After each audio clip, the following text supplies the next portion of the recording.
이번 영상은 리딩 지저스 5권의 네 번째 수업으로 복음서를 공부하는 넷째 시간입니다. 오늘은 요한복음에 나타난 예수님이 행하신 표적들과 제자들과 나누신 대화를 통해서 요한복음이 예수님이 하나님의 아들이자 그리스도이신 것을 어떻게 증거하는지 살펴보겠습니다. 사복음서는 모두 같은 장르에 속합니다.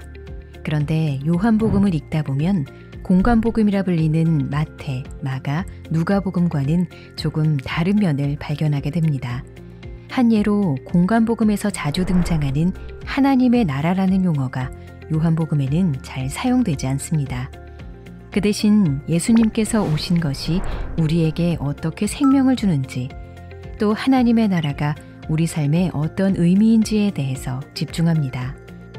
또한 요한복음은 모든 사람에게 친숙한 빛과 어둠, 물, 빵 등의 이미지를 사용하여 누구나 복음서를 잘 이해할 수 있도록 메시지를 전달합니다.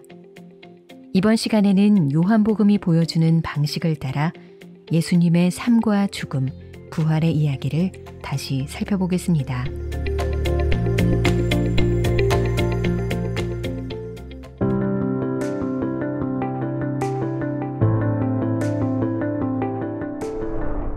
예수님은 분명한 의도를 가지고 기적을 행하십니다. 기적을 통해서 예수님이 누구신지, 하나님의 나라가 어떤 모습인지 보여주십니다. 그래서 우리는 이런 기적들을 표적이라고 부릅니다. 요한복음은 이러한 표적들을 통해서 궁극적으로 우리가 어떻게 예수님을 믿어야 하는지 가르칩니다. 요한복음은 표적과 믿음의 구조로 이루어져 있는데 많은 학자들은 이를 바탕으로 요한복음을 네 부분으로 나눕니다. 요한복음에 기록된 표적은 어떤 것들이 있을까요? 가나의 혼인잔치에서 물을 포도주로 바꾸신 일부터 마지막으로 그리스도의 죽음과 부활까지 총 7개의 표적이 요한복음에 등장합니다. 그렇다면 예수님이 행하신 표적을 본 사람들의 반응은 어떠했을까요? 당시 많은 사람들이 예수님이 행하신 표적을 보았지만 참된 믿음을 갖지는 못했습니다. 표적 너머의 실체이신 하나님의 아들 예수 그리스도를 바라보는 진정한 믿음이 없었죠. 요한복음은 놀라운 표적을 행하신 예수님이 우리에게 생명을 주시는 분이심을 믿으라고 거듭 말합니다.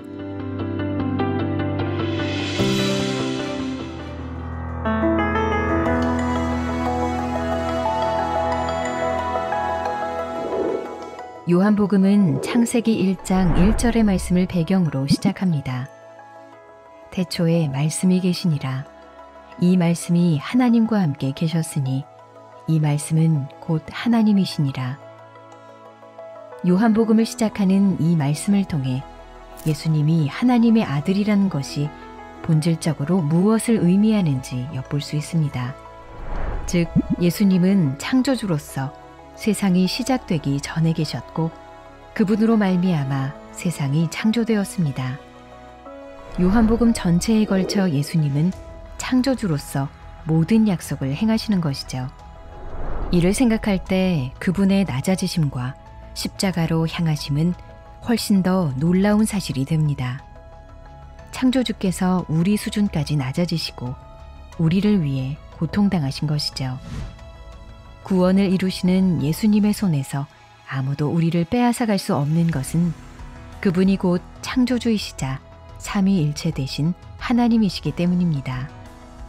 그러므로 예수님은 우리 믿음에 합당한 대상이며 그를 믿는 자마다 영생을 얻게 하려 하신다는 말씀을 이루시는 분입니다.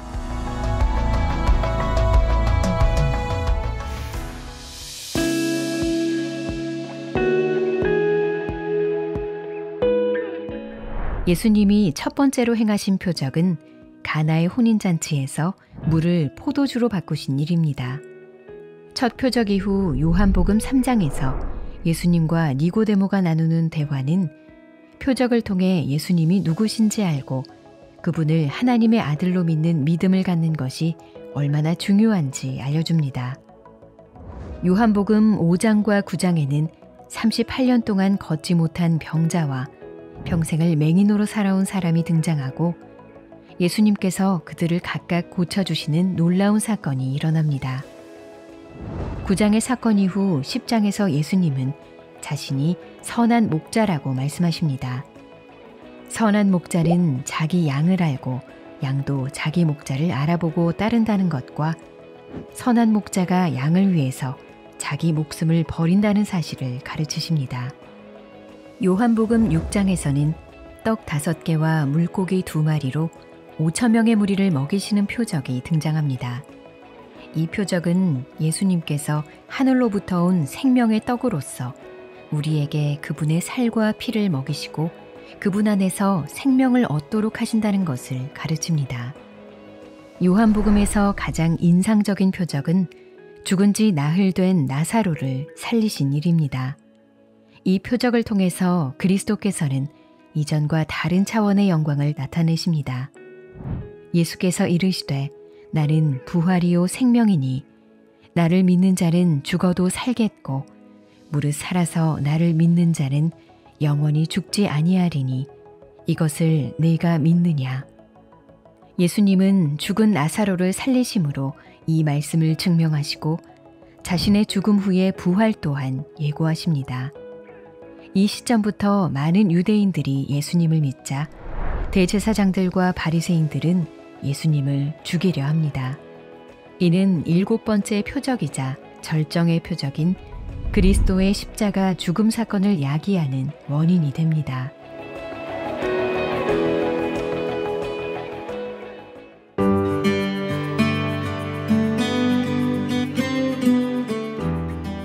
십자가에서 죽으시기 전 예수님은 제자들에게 이별을 고하며 작별 담화를 나누십니다. 잡히시기 전날 밤 다락방에서 예수님은 수건을 허리에 두른 채 땅에 엎드려 제자들의 더러운 발을 씻기십니다. 예수님은 세계 마지막 시간에 이처럼 섬김의 모범을 보이시고 이어서 이렇게 말씀하십니다. 새 계명을 너희에게 주노니 서로 사랑하라. 내가 너희를 사랑한 것 같이 너희도 서로 사랑하라. 너희가 서로 사랑하면 이로써 모든 사람이 너희가 내 제자인 줄 알리라. 가장 낮은 위치에서 제자들의 발을 씻기시는 예수님의 섬김과 사랑의 모습은 그분이 결정적으로 보이신 십자가의 사랑을 예고하는 일이었습니다. 이 시점에서 제자들은 어떤 식으로든 예수님을 빼앗길 것을 알았습니다. 불안해하는 제자들을 예수님은 놀라운 방법으로 위로하시는데 그 방법은 바로 삼위일체 교리를 설명하시는 것이었습니다. 예수님은 아버지와 예수님의 관계, 아버지로부터 오시는 성령님의 역할, 그리고 그리스도와의 연합에 대해 말씀하시며 제자들을 위로하시고 십자가로 향하십니다.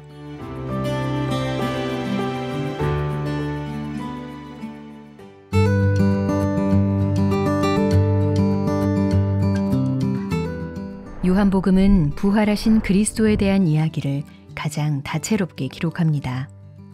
부활하신 예수님이 마리아를 만나신 이야기, 두려워하는 제자들을 찾아가신 이야기, 의심 많은 도마를 만나신 이야기, 제자들과 해변에서 다시 만나 생선을 먹는 이야기 등 부활하신 그리스도를 여러 측면에서 보여줍니다. 특별히 요한복음 20장에서 예수님은 예수님의 부활을 의심하는 도마에게 이렇게 말씀하십니다. 내 손가락을 이리 내밀어 내 손을 보고 내 손을 내밀어 내 옆구리에 넣어보라. 그리하여 믿음 없는 자가 되지 말고 믿는 자가 되라. 이어지는 요한복음 마지막 장인 21장은 예수님께서 당신을 부인했던 베드로를 만나 회복시키시는 이야기를 보여줍니다. 예수님을 위해 목숨을 버리겠다고 했던 베드로는 예수님이 잡혀가신 후 숯불 주위에서 불을 쬐다가 결국 예수님을 부인하고 맙니다.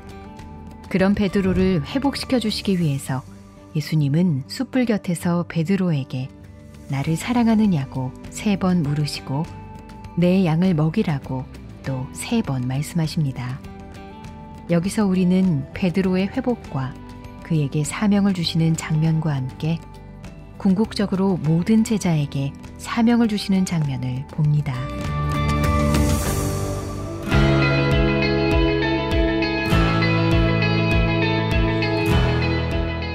너는 나를 본고로 믿느냐? 보지 못하고 믿는 자들은 복되도다.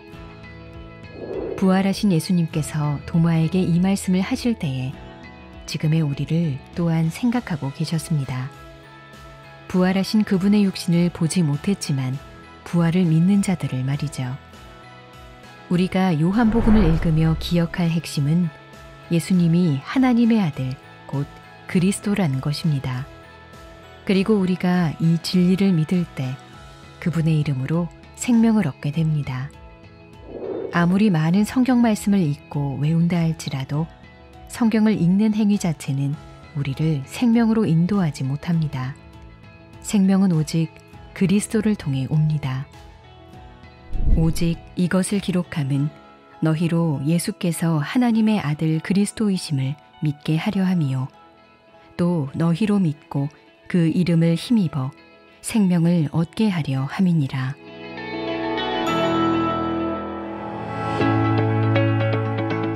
다음 영상은 리딩 지저스 5권의 5번째 수업으로 사도행전을 공부하는 첫 시간입니다. 오순절 성령 강림 사건과 사도들의 설교 내용을 중심으로 사도행전에서 하나님 나라의 복음이 확장되어가는 과정을 살펴보겠습니다.